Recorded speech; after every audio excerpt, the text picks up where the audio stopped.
മാത്സിലെ ഏറ്റവും one of the easiest chapter ആയിട്ടാണ് എല്ലാവരും മെട്രിക്സിനെ പറയാറ്. അപ്പൊ മെട്രിക്സ് എന്ന ചാപ്റ്ററിലേക്ക് കടക്കുന്നതിന് മുന്നേ ആ മെട്രിക്സ് എന്താണെന്നൊരു ഇൻട്രോ പറഞ്ഞിട്ട് നമുക്ക് ചാപ്റ്ററിലേക്ക് എടുക്കാം. അപ്പൊ നമുക്ക് അറിയുന്ന കാര്യമാണ്, നമുക്ക് മെട്രിക്സ് ജനറലി ഓരോ ആൽഫബറ്റ്സ് അല്ലെങ്കിൽ ക്യാപിറ്റൽ ലെറ്റർ ആൽഫബറ്റ്സ് യൂസ് ചെയ്തിട്ടാണ് മെട്രിക്സ് ജനറലി ഡിനോട്ട് ചെയ്യുക. Capital letter A, capital letter B is equal to എന്നൊക്കെ പറഞ്ഞിട്ട്. ഞാനിവിടെ capital letter A is equal to matrix A11, A12, A21, A22 എന്ന ഈ ഒരു മെട്രിക്സ് ജനറൽ ഫോം ആയിട്ടൊരു ന്യൂമറൽ അല്ല, ജനറൽ മെട്രിക്സിന്റെ ഫോം ആയിട്ടുള്ള ഒരു മെട്രിക്സ് ഇവിടെ എഴുതിയിട്ടുണ്ട്. ഒരു 2x2 മെട്രിക്സ് ആണ്. അപ്പൊ എന്താണ് മെട്രിക്സിന് 2x2 എന്നൊക്കെ ഞാൻ പറഞ്ഞു തരാം. അതിനു മുന്നേ നമുക്ക് അറിയേണ്ട കാര്യം എന്ന് പറയുന്നത്, ഇതാണ് ഒരു മെട്രിക്സിന്റെ എന്തെന്ന് പറയുന്നത്, കോളം എന്ന് പറയുന്നത്. ശരിയല്ലേ? ഈ വെർട്ടിക്കൽ ആയിട്ട് കാണുന്ന ഇതിനെയാണ് നമ്മൾ കോളം എന്ന് പറയാ, അല്ലെ? വെർട്ടിക്കൽ ആയിട്ട് കാണുന്ന L നമ്മൾ വെർട്ടിക്കൽ അല്ലേ, അപ്പൊ L ഷേപ്പിൽ കാണുന്നത് നമ്മൾ എന്ത് പറയും, കോളം എന്ന് പറയും. ഈ ഹൊറിസോണ്ടൽ ആയിട്ട് ഈ കാണുന്ന ഇതിനെയാണ് നമ്മൾ എന്തെന്ന് പറയാ, റോ എന്ന് പറയാ. ശരിയല്ലേ? അപ്പൊ ഇതാണ് ഒരു മെട്രിക്സിന്റെ റോ, ഇതാണ് ഒരു മെട്രിക്സിന്റെ കോളം. അപ്പൊ ഇനി നിങ്ങൾക്ക് എന്താണ് ഓർഡർ ഓഫ് എ മെട്രിക്സ് എന്ന് പറയാം. അപ്പൊ എന്താണ് റോ, എന്താണ് കോളം എന്ന് മനസ്സിലായില്ലേ? അപ്പൊ മെട്രിക്സിന്റെ order of a matrix is equal to number of rows into number of columns. അപ്പൊ എത്ര റോ ഉണ്ട്, ഇതൊരു റോ, ഇതൊരു റോ, ശരിയല്ലേ? അപ്പൊ 2 റോ അല്ലേ, 2 ഇൻടു നമ്പർ ഓഫ് കോളംസ് അല്ലെ, number of rows into number of columns. 2 row 2 into എത്ര നമ്പർ ഓഫ് കോളംസ്, ഇതൊരു കോളം, ഇതൊരു കോളം, 1 2. അപ്പൊ 2/2. ഇതിനെ ഇൻടു എന്നല്ല നമ്മൾ പറയാ, ബൈ എന്നാ പറയാ. അപ്പൊ 2/2 ആണ് ഈ മെട്രിക്സിന്റെ എന്തെന്ന് പറയുന്നത്, ഓർഡർ എന്ന് പറയുന്നത്. അപ്പൊ ജനറലി നമുക്ക് ഒരു മെട്രിക്സിന്റെ ഓർഡർ നമുക്ക് എങ്ങനെ ഡിനോട്ട് ചെയ്യാം, ഇത് ഈ മെട്രിക്സിന്റെ ഓർഡർ ആണ് 2/2. അപ്പൊ ജനറലി ഒരു മെട്രിക്സിന്റെ order is equal to M cross N അല്ലെ, അല്ലെങ്കിൽ M/N അല്ലെ, M ക്രോസ് N. M എന്ന് പറയുന്നത് നമ്പർ ഓഫ് റോസും N എന്ന് പറയുന്നത് നമ്പർ ഓഫ് കോളംസും ആണ്. അപ്പൊ ഒരു മെട്രിക്സിന്റെ ഓർഡർ എന്താണെന്ന് മനസ്സിലായിട്ടുണ്ടാവുമല്ലോ. ഓക്കെ, ഇനി നമുക്ക് അറിയുന്ന കാര്യം എന്ന് പറയുന്നത് ഈ 1 1 1 2 2 1 2 2 എന്താണെന്ന് ഞാൻ പറഞ്ഞുതരാം. നമുക്കറിയാം, ഇതാണ് ഒന്നാമത്തെ കോളം എന്ന് പറയുന്നത്, ഇതാണ് രണ്ടാമത്തെ കോളം എന്ന് പറയുന്നത്. 1C 2C, first column second column. ഇതാണ് ഒന്നാമത്തെ റോ എന്ന് പറയുന്നത്, ഇതാണ് രണ്ടാമത്തെ റോ എന്ന് പറയുന്നത് അല്ലെ. 1R 2R ഞാൻ ഡിനോട്ട് ചെയ്തു. ഈ ഫസ്റ്റ് ലെറ്റർ, അതായത് A11 എന്ന എലമെന്റിന്റെ ഫസ്റ്റ് ന്യൂമറൽ ആയിട്ടുള്ള ഈ 1 റെപ്രസെന്റ് ചെയ്യുന്നത് റോയിനെയാണ്. മനസ്സിലായോ? ഈ A11 എന്ന നമ്പറിലെ അല്ലെങ്കിൽ A11 എന്ന എലമെന്റിലെ ഫസ്റ്റ് ന്യൂമറൽ ആയിട്ടുള്ള ഈ 1 റെപ്രസെന്റ് ചെയ്യുന്നത് റോയിനെയാണ്.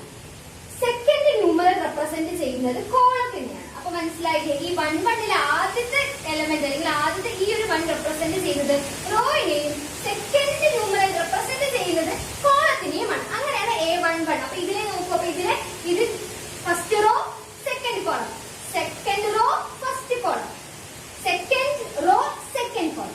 ആ മനസ്സിലായിരുന്നു. നേരത്തെ 2 2 1 1 ഒക്കെ എന്താണെന്ന് മനസ്സിലായിട്ടാണ് വിചാരിച്ചത്. നമുക്ക് ഈ ഫസ്റ്റ് ക്വസ്റ്റ്യൻ നോക്കുമ്പോൾ ഓരോ ഓർഡറിനെ കുറിച്ചും എലമെന്റിനെ A11 കുറിച്ചൊക്കെ കൂടുതലായിട്ട് മനസ്സിലാക്കും. ഫസ്റ്റ് ക്വസ്റ്റ്യൻ പറഞ്ഞുതരാം. In the matrix A is equal to, ഒരു മെട്രിക്സ് തന്നിട്ടുണ്ട്. A is equal to matrix 2 5 19 -17 35 -2 5/2 12 √3 1 -5 70. ഇതാണ് തന്നിരിക്കുന്ന വലിയ മെട്രിക്സ്. വലിയ മെട്രിക്സ് കണ്ടിട്ട് കോംപ്ലിക്കേറ്റഡ് ആയിട്ട് ആലോചിക്കേണ്ട, വളരെ ഈസി ആയിട്ടുള്ള ക്വസ്റ്റ്യൻ ആണ്. ആദ്യത്തെ സപ്പാർട്ട് ക്വസ്റ്റ്യൻ എന്ന് പറയുന്നത് write the order of the matrix. ഈ മെട്രിക്സിന്റെ എന്ത് എഴുതാനാണ് പറഞ്ഞിരിക്കുന്നത്, ഓർഡർ എഴുതാനാണ് പറഞ്ഞിരിക്കുന്നത് അല്ലെ. അപ്പൊ നമുക്ക് അറിയാം മെട്രിക്സിന്റെ ഓർഡർ എന്താണ്, ഫോർമുല എന്താണ്. Order of a matrix is equal to M cross N അല്ലെങ്കിൽ M/N അല്ലെ. M എന്താണ്, നമ്പർ ഓഫ് റോസ് ആണ്. N എന്താണ്, നമ്പർ ഓഫ് കോളം ആണ്. അപ്പൊ ഇതിലെ നമ്പർ ഓഫ് റോസ് എത്രയാണ്, ഇതാണ് നമ്മുടെ റോ എന്ന് പറയുന്നത്. ശരിയല്ലേ? ഈ വെർട്ടിക്കൽ ആയിട്ട് ഈ ഹൊറിസോണ്ടൽ ആയിട്ട് കാണുന്നതിനെയാണ് നമ്മൾ എന്ത് പറയാ, റോ എന്ന് പറയാം. അപ്പൊ ഇതിലെ M, അതായത് നമ്പർ ഓഫ് റോസ് എന്ന് പറയുന്നത് 1 2 3. ശരിയല്ലേ? 3 റോ അല്ലേ ഉള്ളത്. അപ്പൊ 3 ബൈ നമ്പർ ഓഫ് കോളം. എത്ര കോളം ഉണ്ട്, 1 2 3 4. അപ്പൊ ഇതിന്റെ ഈ മെട്രിക്സിന്റെ ഗിവൺ മെട്രിക്സിന്റെ ഓർഡർ എന്താണ്, order of a matrix is equal, order of a given matrix is equal to 3/4 ആണ്. അപ്പൊ എന്താണ് 3 എന്താണ് 4 എന്ന് അറിഞ്ഞു കഴിഞ്ഞാൽ ഈ ഒരു ക്വസ്റ്റ്യൻ നമുക്ക് എന്ത് ചെയ്യാൻ പറ്റും, ഫുൾ മാർക്ക് സ്കോർ ചെയ്യാൻ പറ്റും. നെക്സ്റ്റ് സപ്പാർട്ട്, ഇതിന്റെ ബി സപ്പാർട്ട് ക്വസ്റ്റ്യൻ എന്ന് പറയുന്നത് നമ്പർ ഓഫ് എലമെന്റ്സ് കണ്ടുപിടിക്കുക. നമ്മൾ ഈ തന്നിരിക്കുന്ന മെട്രിക്സിന്റെ നമ്പർ ഓഫ് എലമെന്റ്സ് കണ്ടുപിടിക്കുക. വളരെ എളുപ്പമല്ലേ? ഇതാണ് മെട്രിക്സ്. ഒന്നില്ലെങ്കിൽ നിങ്ങൾക്ക് നമ്പർ ഓഫ് എലമെന്റ്സ് എന്ത് ചെയ്യാം, കൗണ്ട് ചെയ്യാം. 1 2 3 4 5 6 7 8 9 10 11 12. 12 എണ്ണമാണ് നമുക്ക് കൗണ്ട് ചെയ്യാം. അല്ലെങ്കിൽ നമ്മൾ എന്ത് ചെയ്താൽ മതി? 3 4 എത്രയാണ്? 12 അല്ലേ? അങ്ങനെ ചെയ്താൽ ഓർഡർ മൾട്ടിപ്ലൈ ചെയ്തിട്ട് കിട്ടുന്ന ആൻസർ ആയിരിക്കും അതിന്റെ നമ്പർ ഓഫ് എലമെന്റ്സ് എന്ന് പറയുന്നത്. അപ്പൊ നമ്പർ ഓഫ് എലമെന്റ്സ് നമുക്ക് എത്ര കിട്ടി? 12 എന്ന് കിട്ടി. സി സപ്പാർട്ട് ഞാൻ വായിക്കാം. Write the elements A11. A11 എന്ന എലമെന്റ് ഏതാണെന്ന് എഴുതാൻ സോറി A13 എഴുതണം. അടുത്തത് A21 A33 നമ്മൾ നേരത്തെ ചെയ്തില്ലേ, അതിന് പകരം ഇവിടെ ഓരോ ന്യൂമറൽസ് ആണ് തന്നിരിക്കുന്നത്. അപ്പൊ A13 എന്ന ന്യൂമറൽ ഇതിൽ ഏതാണെന്ന് എഴുതണം, A21 ഏതാണെന്ന് എഴുതണം, A33 ഏതാണെന്ന് എഴുതണം. അപ്പൊ A13 എന്ന് പറയുമ്പോൾ നമ്മുടെ ആദ്യത്തെ നമ്പർ ഏതാണ്? റോ അല്ലേ, അതായത് ഒന്നാമത്തെ റോ മൂന്നാമത്തെ കോളം, ശരിയല്ലേ? ഒന്നാമത്തെ റോ മൂന്നാമത്തെ കോളം. ഒന്നാമത്തെ റോ ഏതാണ്? ഇതാണ് ഒന്നാമത്തെ റോ. മൂന്നാമത്തെ കോളം ഏതാണ്? ഇതാണ് മൂന്നാമത്തെ കോളം അല്ലെ? അപ്പോ എ എന്ന മെട്രിക്സിലെ A13 എന്ന എലമെന്റ് എന്നതുകൊണ്ട് ഉദ്ദേശിക്കുന്നത് ഒന്നാമത്തെ റോയും മൂന്നാമത്തെ കോളവുമായിട്ടുള്ള 19 എന്ന എലമെന്റ് ആണ്. ഒന്നാമത്തെ റോ മൂന്നാമത്തെ കോളം, അപ്പൊ 19 എന്ന എലമെന്റ് ആണ് നമ്മുടെ A13 എന്ന എലമെന്റ്. മനസ്സിലായില്ലേ? അപ്പൊ അടുത്ത ക്വസ്റ്റ്യൻ ആൻസർ ചെയ്ത് നോക്കൂ. A21 ആണ് നമുക്ക് കണ്ടുപിടിക്കേണ്ടത്. അതായത് രണ്ടാമത്തെ റോയും ആദ്യത്തെ കോളവും. രണ്ടാമത്തെ റോ ആദ്യത്തെ കോളം ഏതാണ് എലമെന്റ്? 35 അല്ലേ? 35 ആണ് എലമെന്റ്. ലാസ്റ്റ് വൺ A33 ആണ് കണ്ടുപിടിക്കാൻ പറഞ്ഞിട്ടുള്ളത്. അതായത് മൂന്നാമത്തെ റോ മൂന്നാമത്തെ കോളം.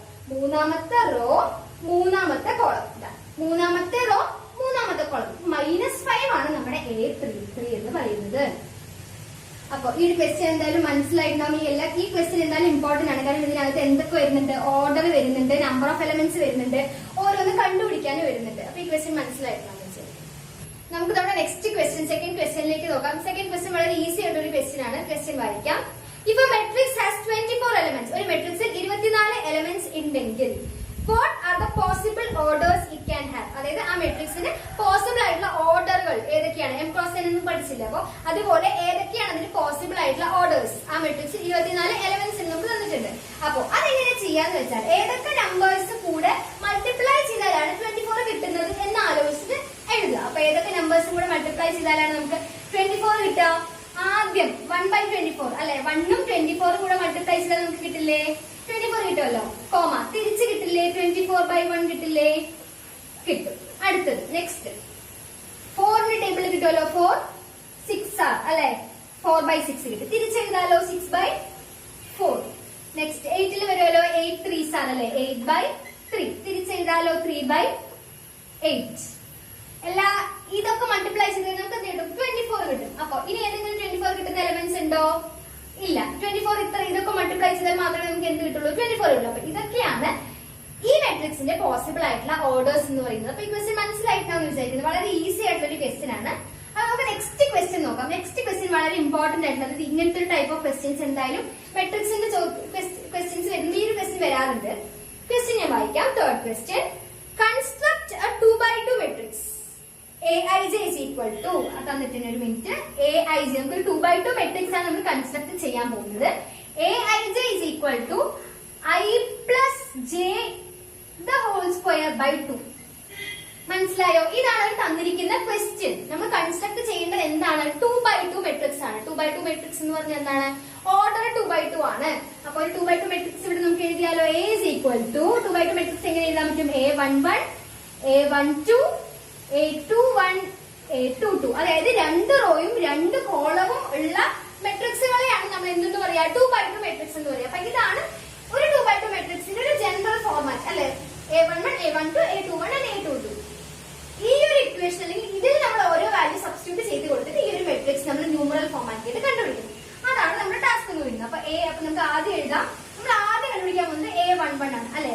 ഇത് നമ്മൾ കണ്ടുപിടിക്കാൻ പോകുന്നത് A11 is equal to I plus j the whole square by 2. ശരിയല്ലേ? ഇതാണ് I, ഇതാണ് j അല്ലെ? ഫസ്റ്റ് വൺ ആണ് I, സെക്കൻഡ് വൺ ആണ് j എന്ന് പറയുന്നത്. അപ്പൊ I plus j എന്ന് പറയുമ്പോൾ 1 plus 1 the whole square by 2 which is equal to 1 plus 1 എത്രയാണ്? 2. 2 square എത്രയാണ്? 4. 4/2 2. നമുക്ക് ഫസ്റ്റ് എലമെന്റ് കിട്ടിയില്ലേ? ഫസ്റ്റ് എലമെന്റ് എത്ര കിട്ടി? 2 കിട്ടി. ഇനി അടുത്തത് നമുക്ക് നോക്കാം. അടുത്ത നമ്മൾ കണ്ടുപിടിക്കാൻ പോകുന്നത് A12 ആണ്. A12 ആണ് അടുത്ത element which is equal to I എത്രയാണ്? 1 ആണ്. പ്ലസ് j എത്രയാണ്? 2 ആണ്. Whole square square divided by 2. അപ്പൊ എത്ര കിട്ടി? 1 + 2 3. 3 സ്ക്വയർ 9. 9/2 എന്ന് കിട്ടിയില്ലേ? 9/2. അപ്പൊ നമുക്ക് സെക്കൻഡ് എലിമെന്റ് ആയിട്ടുള്ള A12 നമുക്ക് എത്ര കിട്ടി? 9/2 ആയിട്ട് കിട്ടി. നമുക്ക് അടുത്ത എലിമെന്റ് നോക്കിയാലോ? അടുത്ത എലിമെന്റ് ഏതാണ്? A21 ആണ് നമ്മുടെ അടുത്ത എലിമെന്റ് എന്ന് പറയുന്നത്. A21 ഇതേപോലെ സബ്സ്റ്റിറ്റ്യൂട്ട് ചെയ്ത് നമുക്ക് വാല്യൂ കിട്ടും. A21 is equal to I എന്ന് പറയുന്നത് 2 ആണ് പ്ലസ് J എന്ന് പറയുന്നത് 1 ആണ് whole square divided by 2. 2 + 1 whole square എത്രയാണ്? 3. 3 സ്ക്വയർ എത്രയാണ്? 9. 9 divided by 2 is equal to 9/2. നമുക്ക് അടുത്ത A21 എന്ന എലിമെന്റ് എത്ര കിട്ടി? 9/2 എന്ന് കിട്ടിയില്ലേ? അടുത്തത് ലാസ്റ്റ് എലിമെന്റ് A22 അല്ലെ? 2/2 മെട്രിക്സ് ഏറ്റവും ലാസ്റ്റ് എലിമെന്റ് ആയിട്ടുള്ള A22. I എത്രയാണ്? 2 ആണ്. I എത്രയാണ്? 2 പ്ലസ് J എത്രയാണ്? 2 the whole square divided by 2 അല്ലെ? 2 + 2 4. 4 സ്ക്വയർ എത്രയാണ്? 16. 16 divided by 2 8. അത് നമുക്ക് ലാസ്റ്റ് എലിമെന്റ് ആയിട്ടുള്ള A22 കിട്ടി. 8 ആണെന്ന് കിട്ടി. അപ്പൊ ഈ ഒരു ഇക്വേഷനിൽ ഐക്കും ജെയ്ക്കും ഇതിലെ ഓരോ നമ്പർ സബ്സ്റ്റിറ്റ്യൂട്ട് ചെയ്ത് കഴിഞ്ഞാൽ ഈ ജനറൽ ഫോർമാറ്റ് ആയിട്ടുള്ള ഈ മെട്രിക്സിന്റെ ന്യൂമറൽ ഫോം നമുക്ക് കിട്ടും. ഇത് ഓരോ ക്വസ്റ്റ്യൻസിലും ഈ ഒരു തന്നിരിക്കുന്ന ഇക്വേഷൻ അല്ലെങ്കിൽ ഈ ഒരു ഫോർമാറ്റ് ഡിഫറെന്റ് ആയിരിക്കും. അത് ഏതിലാണോ മാറുന്നത് അതിനനുസരിച്ച് നമ്മൾ ഐയും ജെയും സബ്സ്റ്റിറ്റ്യൂട്ട് ചെയ്ത് കൊടുത്തിട്ട് വേണം ഈ ഒരു ടൈപ്പ് ഓഫ് ക്വസ്റ്റ്യൻ ആൻസർ ചെയ്യാം. അപ്പൊ നമുക്ക് നമ്മുടെ നെക്സ്റ്റ് ക്വസ്റ്റ്യൻ നോക്കാം. നെക്സ്റ്റ് ക്വസ്റ്റ്യൻ ഞാൻ വായിക്കാം. Find the value of X y and z from the following equation. ഈ തന്നിരിക്കുന്ന ഇക്വേഷൻ മെട്രിക്സ് ഇക്വേഷനിൽ നിന്ന് നമ്മൾ എക്സിന്റെയും വൈന്റെയും ഇസഡിന്റെയും വാല്യൂ നമ്മൾ എന്ത് ചെയ്യണം? കണ്ടുപിടിക്കണം. ഇത് ഇമ്പോർട്ടന്റ് ആയിട്ട് ഒരു ക്വസ്റ്റ്യൻ ആണ് കേട്ടോ, ഈ ടൈപ്പ് ഓഫ് ക്വസ്റ്റ്യൻ. അപ്പൊ നമുക്ക് അറിയാം ഇതിന് 3 ഇക്വേഷൻസ് ആണുള്ളത്. വേരിയബിൾസ് ആയിട്ട് എക്സും വൈയും ഇസഡ് ഒക്കെ തന്നിരിക്കുന്ന 3 ടൈപ്പ് ഓഫ് ഇക്വേഷൻസ് ആണ്. അതായത് ഈ ഒരു മെട്രിക്സ് ഈസ് ഈക്വൽ ടു ഈ ഒരു മെട്രിക്സ് തന്നിട്ടുണ്ട്. അപ്പൊ നമുക്ക് ഇതിൽ നിന്ന് 3 ഇക്വേഷൻസ് നമുക്ക് എഴുതാൻ പറ്റും. ഏതൊക്കെയാണ് 3 ഇക്വേഷൻസ്? ആദ്യത്തെ ഇക്വേഷൻ ഏതാണ്? X plus y is equal to 6 അല്ലെ? ഇതാണ് ആദ്യത്തെ ഇക്വേഷൻ, ശരിയല്ലേ? രണ്ടാമത്തെ ഇക്വേഷൻ എന്ന് പറയുന്നത് x y is equal to 8, ശരിയല്ലേ? X y is equal to 8. ഇതാണ് നമ്മുടെ സെക്കൻഡ് ഇക്വേഷൻ എന്ന് പറയുന്നത്. തേർഡ് ആൻഡ് ലാസ്റ്റ് ഇക്വേഷൻ എന്ന് പറയുന്നത് ഇവിടെ എഴുതാം 5 + z ഇസ് ഈക്വൽ ടു എത്രയാണ്? 5 ആണ്. ഇതാണ് നമ്മുടെ തേർഡ് ഇക്വേഷൻ. ഈ 3 ഇക്വേഷനിൽ നിന്ന് നോക്കുമ്പോൾ ഈ ഒരു ഇക്വേഷനിൽ നിന്ന് നമുക്ക് ഡയറക്റ്റ് ആയിട്ട് ഇസഡിന്റെ വാല്യൂ നമുക്ക് കണ്ടുപിടിക്കാമല്ലോ, ശരിയല്ലേ? ഇസഡ് ഇവിടെ നിർത്തിയിട്ട് +5 ഇങ്ങോട്ടേക്ക് ഈക്വൽ ടു സൈൻ അങ്ങോട്ടേക്ക് പോകുമ്പോൾ 5 - 5 ആവും. ഇസഡിന്റെ വാല്യൂ എത്ര കിട്ടി? 0 എന്ന് കിട്ടിയില്ലേ? അപ്പോ എക്സും വൈയും ഇസഡിന്റെയും വാല്യൂ കണ്ടുപിടിക്കേണ്ട ഈ ക്വസ്റ്റ്യൻ നമ്മൾ ഇസഡിന്റെ വാല്യൂ എന്ത് ചെയ്തിരിക്കുന്നു? കണ്ടുപിടിച്ചിരിക്കുന്നു. നമുക്ക് അടുത്ത ടാസ്ക് എന്ന് പറയുന്നത് എക്സിന്റെയും വൈന്റെയും വാല്യൂ കണ്ടുപിടിക്കുക എന്നുള്ളതാണ്. അപ്പൊ ഈ ഒരു ഇക്വേഷൻ എടുക്കാം. ഈ ഒരു ഫസ്റ്റ് ഇക്വേഷൻ നമ്പർ 1 എടുത്ത് നോക്കുമ്പോ x plus y is equal to 6 ആണ് നമ്മുടെ ഇക്വേഷൻ. അവിടെ എക്സിനെ നമ്മൾ റൈറ്റ് ഹാൻഡ് സൈഡ് നിർത്തിയിട്ട് വൈനെ ഈക്വൽ ടു സൈഡ് അങ്ങോട്ടേക്ക് കൊണ്ടുപോകുമ്പോൾ 6 - y എന്നാവില്ലേ? പ്ലസ് വൈ ഇങ്ങോട്ട് പോകുമ്പോൾ 6 - y ആയി. അപ്പൊ എക്സിന് എന്ത് കിട്ടി? 6. X is equal to 6 - y എന്നൊരു ഫോം കിട്ടിയില്ലേ? ഈ സെക്കൻഡ് ഇക്വേഷൻ ആയിട്ടുള്ള x y is equal to 8 എന്ന ഇക്വേഷനിൽ എക്സിന് പകരം നമ്മൾ എന്ത് ഇട്ട് കൊടുത്താൽ മതി? 6 - y ഇട്ട് കൊടുക്കുക. അപ്പൊ നമുക്ക് എന്താവും നോക്കിയാലോ? ഈ ഒരു ഇക്വേഷനിൽ എക്സിന് പകരം നമ്മൾ ഇട്ട് കൊടുക്കാൻ പോകുന്നത് എത്രയാണ്? 6 - y എന്ന വാല്യൂ ആണ്. അപ്പൊ എക്സിന് പകരം 6 - y ഇട്ട് കൊടുക്കാൻ പോകണം. 6 - y ബ്രാക്കറ്റ് ക്ലോസ് ചെയ്യാം. ഇവിടെ ബ്രാക്കറ്റിന് പുറത്ത് y is equal to 8 എന്ന് കിട്ടി, ശരിയല്ലേ? ഈക്വൽ ടു 8 എന്ന് കിട്ടിയില്ലേ? ബ്രാക്കറ്റ് ഓപ്പൺ ചെയ്യാം. y into 6 6y minus y into y y² is equal to 8 എന്ന് കിട്ടിയില്ലേ? ഇത് നമ്മൾ റീഅറേഞ്ച് ചെയ്യണം. കാരണം എന്താണെന്ന് വെച്ചാൽ നമുക്കറിയാം ഒരു ക്വാഡ്രാറ്റിക് ഇക്വേഷന്റെ ഫസ്റ്റ് വേരിയബിൾ ഒരു ക്വാഡ്രാറ്റിക് ഫോം ആയിരിക്കും, y² എന്ന ഫോർമാറ്റ് ആയിരിക്കും. അതിന് മുന്നേ ഒരിക്കലും എന്ത് വരരുത്? മൈനസ് വരരുത്. അപ്പൊ മൈനസ് കളയാൻ വേണ്ടി നമ്മൾ എന്ത് ചെയ്താൽ മതി? ഈ രണ്ട് ടേംസും ഈക്വൽ ടു സൈഡിന്റെ അങ്ങോട്ടേക്ക് കൊണ്ടുപോകണം. അപ്പൊ ഈ -y² + y² എന്ന ഫോർമാറ്റിലാണ് എഴുതേണ്ടത്. അപ്പൊ ഈക്വൽ ടു സൈൻ അങ്ങോട്ടേക്ക് പോകുമ്പോൾ എന്തായി? y². ഈ +6y ഈക്വൽ ടു സൈൻ അങ്ങോട്ടേക്ക് പോകുമ്പോൾ -6y, ശരിയല്ലേ? ഓൾറെഡി ഈക്വൽ ടു സൈഡിന്റെ അപ്പുറത്താണ് 8 ഉള്ളത്. അപ്പൊ 8 എന്ത് തന്നെയാണ്? +8 തന്നെയാണ്. Is equal to 0. ഇതൊരു ക്വാഡ്രാറ്റിക് ഇക്വേഷന്റെ ഫോർമാറ്റിൽ ആയല്ലോ. ഇതൊരു ക്വാഡ്രാറ്റിക് ഇക്വേഷന്റെ ഫോർമാറ്റിലായി. അപ്പൊ ഞാൻ z is equal to 0 എന്നുള്ള വാല്യൂ നമുക്ക് മനസ്സിലായിട്ടുണ്ടെന്ന് വിചാരിക്കുന്നു. ഈ ഒരു പാർട്ട് ഞാൻ മായ്ക്കാണ്. അപ്പൊ ഈ ഒരു ഇക്വേഷനിൽ നമ്മൾ അറിഞ്ഞിരിക്കേണ്ട കാര്യം എന്താണെന്ന് വെച്ചാൽ ഇവിടെ നടുക്ക് വരുന്നത്, അതായത് നമ്മൾ ഈ ഒരു ഇക്വേഷൻ ഏത് രണ്ട് നമ്പർ കൂട്ടുമ്പോഴാണ് സമ്മ് ചെയ്യുമ്പോഴാണ് നമ്മൾക്ക് -6 വരേണ്ടത് എന്ന് നമ്മൾ അറിഞ്ഞിരിക്കണം. ഏത് രണ്ട് നമ്പർ ഇൻഡു ചെയ്യുമ്പോഴാണ് നമുക്ക് എന്ത് കിട്ടേണ്ടത്? 8 കിട്ടേണ്ടത് എന്ന് അറിഞ്ഞിരിക്കണം. അപ്പൊ ഏത് രണ്ട് നമ്പർ കൂടെ മൈനസ് ചെയ്യുമ്പോഴാണ് പ്ലസ് ചെയ്യുമ്പോഴാണ് -6 കിട്ടുന്നത്. അതേ ഏത് രണ്ട് നമ്പർ നമ്മൾ ഇൻഡു ചെയ്യുമ്പോഴാണ് എന്ത് കിട്ടുന്നത്? 8 കിട്ടുന്നത്. അപ്പൊ ഏത് രണ്ട് നമ്പേഴ്സ് തമ്മിൽ ചെയ്യുമ്പോഴാണ് നമുക്ക് -6ഉം ഇൻഡു ചെയ്യുമ്പോൾ 8ഉം കിട്ടുന്ന ഏതൊക്കെ രണ്ട് വാല്യൂസ് ആണ്? -4ഉം -2ഉം ആണ് അല്ലെ? -4ഉം -2ഉം തമ്മിൽ കൂട്ടുമ്പോൾ നമുക്ക് -6 കിട്ടും. -4ഉം -2ഉം തമ്മിൽ ഇൻഡു ചെയ്യുമ്പോൾ നമുക്ക് എന്ത് കിട്ടും? ഇനി നമുക്ക് എങ്ങനെ എഴുതാൻ പറ്റും? y minus 4 into y minus 2 is equal to 0. ശരിയല്ലേ? അപ്പൊ y ഇസ് ഈക്വൽ ടു എന്തൊക്കെ കിട്ടി? y ഇസ് ഈക്വൽ ടു 4 എന്നും കിട്ടി, y ഇസ് ഈക്വൽ ടു 2 എന്നും. എന്ത് കിട്ടി? y ഇസ് ഈക്വൽ ടു 4 എന്ന വാല്യൂ കിട്ടി, 2 എന്ന വാല്യൂ കിട്ടി. ഇനി നമുക്ക് ഈ y ഉപയോഗിച്ചിട്ട് വേണം ഈ x plus y is equal to 6 എന്ന ഇക്വേഷനിൽ y ന്റെ വാല്യൂ സബ്സ്റ്റിറ്റ്യൂട്ട് ചെയ്താൽ നമുക്ക് എന്ത് കിട്ടും? x ന്റെ വാല്യൂ കിട്ടില്ലേ? നമുക്ക് അങ്ങനെ ചെയ്ത് നോക്കിയാലോ. അതായത് ഈ ഇക്വേഷൻ നമ്മൾ ആദ്യം എന്ത് സബ്സ്റ്റിറ്റ്യൂട്ട് ചെയ്യാൻ പോണ്? 4 എന്ന വാല്യൂ സബ്സ്റ്റിറ്റ്യൂട്ട് ചെയ്യാൻ പോണ്. അതായത് when y is equal to 4, y 4 ആവുന്ന സമയത്ത് x ന്റെ വാല്യൂ എത്രയാണ് നമ്മൾ കണ്ടുപിടിക്കാൻ പോണ്. ശരിയല്ലേ? അപ്പൊ ആദ്യം when y is equal to 4, നമ്മുടെ equation x plus y is equal to 6 ആണ്. x plus y എത്രയാണ്? 4 ആണ്. x plus 4 is equal to 6. അപ്പൊ x ന്റെ വാല്യൂ എത്ര കിട്ടി? 6 minus 4 2 എന്ന് കിട്ടി. മനസ്സിലായില്ലേ? അടുത്തത് ഇനി 2 കൂടെ ഉണ്ടല്ലോ. when y is equal to 2, when y is equal to 2, y 2 ആവുന്ന സമയത്ത് ഇതേ ഇക്വേഷൻ തന്നെയാണ്. x plus y എത്രയാണ്? 2 which is equal to 6. അപ്പൊ x is equal to എത്ര കിട്ടി? 6 minus 2 4 എന്ന് കിട്ടി. അപ്പൊ x ന്റെ വാല്യൂ z ന്റെ വാല്യൂ എത്ര കിട്ടിയത്? 0 കിട്ടി. y ന്റെ വാല്യൂ കിട്ടിയത് 4 ഉം 2 ഉം ആയിരുന്നു. x ന്റെ വാല്യൂ കിട്ടിയിരിക്കുന്നതും 2 ഉം 4 ഉമാണ്. അപ്പൊ ഈ ക്വസ്റ്റ്യൻ മനസ്സിലായിട്ടുണ്ടാവും വിചാരിക്കുന്നു. നമുക്ക് നമ്മുടെ നെക്സ്റ്റ് ക്വസ്റ്റ്യൻ നോക്കാം. നെക്സ്റ്റ് ക്വസ്റ്റ്യനും നമ്മൾ നേരത്തെ ചെയ്ത പോലെ എക്സ് വൈ സെഡിന്റെ വാല്യൂ കണ്ടുപിടിക്കാൻ ഒരു ടൈപ്പ് ഓഫ് ക്വസ്റ്റ്യൻ ആണ്. പക്ഷെ ഇവിടെ എ ബി സി ഡി ആണ്. അതായത് find the value of A B C and D from the equation. തന്നിരിക്കുന്ന മാട്രിക്സ് ഇക്വേഷൻ നമ്മൾ കണ്ടുപിടിക്കുന്നത് എ ബി സി ഡിന്റെ വാല്യൂസ് ആണ്. 4 ഇക്വേഷൻ നമുക്ക് നിന്ന് കിട്ടും അല്ലെ? 4 ഇക്വേഷൻസ് ഏതൊക്കെയാണ്? അത് ആദ്യം എടുത്തെഴുതാം. A minus B is equal to minus 1. A minus B is equal to minus 1. അതാണ് ആദ്യത്തെ ഇക്വേഷൻ. രണ്ടാമത്തെ ഇക്വേഷൻ എന്താണ്? 2a minus b is equal to 0. ശരിയല്ലേ? 2a minus b is equal to 0 അല്ലേ? Third equation, equation number 1, equation number 2. Third equation എന്ന് പറയുന്നത് 2a plus c is equal to 5 ആണ്. ഇതാണ് നമ്മുടെ തേർഡ് ഇക്വേഷൻ എന്ന് പറയുന്നത്. 2a plus c is equal to 5. Last equation, fourth equation എന്ന് പറയുന്നത് 3c plus d is equal to 13 ആണ്. ഇതാണ് നമ്മുടെ എത്രാമത്തെ? ഫോർത്ത് ഇക്വേഷൻ എന്ന് പറയുന്നത്. ശരിയല്ലേ? ഇത് ഈ ഒരു ഇക്വേഷൻ കാണുമ്പോൾ തന്നെ നമ്മൾക്ക് അറിയാം രണ്ട് ഇക്വേഷൻസിൽ എയും ബിയും ആണ് വേരിയബിൾ. ശരിയല്ലേ? ഈ രണ്ട് ഇക്വേഷൻസ് എടുത്ത് നോക്കുമ്പോൾ ഇതിൽ എയും ബിയും, ഇതിലും വേരിയബിൾസ് ഏതൊക്കെയാണ്? എയും ബിയും ആണ്. നെക്സ്റ്റ് രണ്ട് സെക്കൻഡ് പെയർ എടുത്ത് നോക്കുമ്പോൾ നമുക്ക് അറിയുന്ന കാര്യം ഇതിൽ വേരിയബിൾ എന്ന് പറയുന്നത് എയും സിയും ആണ്. അടുത്ത ലാസ്റ്റ് ഇക്വേഷന്റെ വേരിയബിൾ എന്ന് പറയുന്നത് സിയും ഡിയും ആണ്.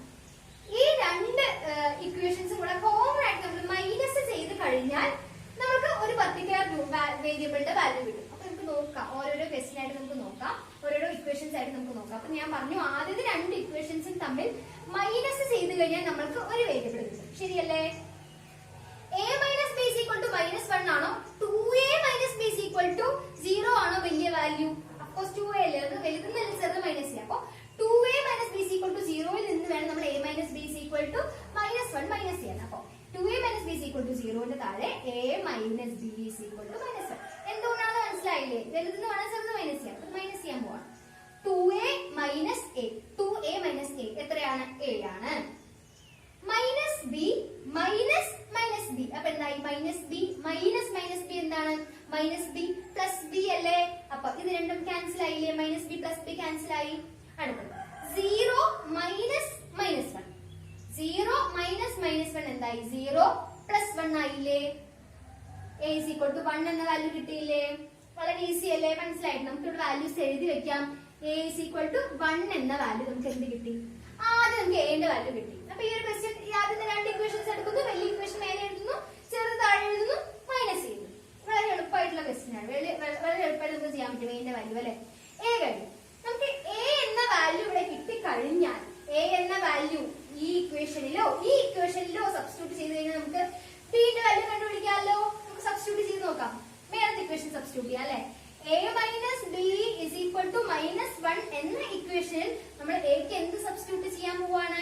1 സബ്സ്റ്റിറ്റ്യൂട്ട് ചെയ്യാൻ പോവാണ്. ഇവിടെ നമ്മൾ 1 സബ്സ്റ്റിറ്റ്യൂട്ട് ചെയ്തു. അപ്പൊ നമുക്ക് എന്ത് കിട്ടി? Minus B is equal to plus 1 ഇങ്ങോട്ടേക്ക് പോകുമ്പോൾ എന്താവും? മൈനസ് 1 ആയി. അപ്പൊ മൈനസ് 1 മൈനസ് 1 ആയി. Minus B is equal to എത്ര കിട്ടി? മൈനസ് 2 കിട്ടി. ഈ മൈനസ് ക്യാൻസൽ ചെയ്ത് നമുക്ക് എന്ത് കിട്ടും? ബി ഇസ് ഈക്വൽ ടു 2 എന്ന് കിട്ടി. അപ്പൊ a ന്റെ വാല്യൂ ഇതിലോ സബ്സ്റ്റിറ്റ്യൂട്ട് ചെയ്താൽ നമുക്ക് കിട്ടുന്ന വാല്യൂ എന്ന് പറയുന്നത് 2 എന്ന വാല്യൂ ആണ്. ഞാൻ ഇതിൽ സബ്സ്റ്റിറ്റ്യൂട്ട് ചെയ്തപ്പോഴാണ് 2 കിട്ടിയത്. ഏതിൽ സബ്സ്റ്റിറ്റ്യൂട്ട് ചെയ്താൽ നമുക്ക് 2 തന്നെയാണ് കിട്ടുക. അപ്പൊ ബിന്റെ വാല്യൂ നമുക്ക് എഴുതാലോ, ബി ഈസ് ഈക്വൽ ടു 2 എന്ന് കിട്ടി. അപ്പൊ എന്റെ വാല്യൂ കഴിഞ്ഞു, ബിന്റെ വാല്യൂ കഴിഞ്ഞു. അടുത്ത് നമുക്ക് കണ്ടുപിടിക്കാൻ പോകേണ്ട വാല്യൂ ഏതാണ്? സിന്റെ വാല്യൂ ആണ് അല്ലെ? സിന്റെ വാല്യൂ നമുക്കറിയാം. ഈ ഒരു ഇക്വേഷനിൽ എന്തുണ്ട്?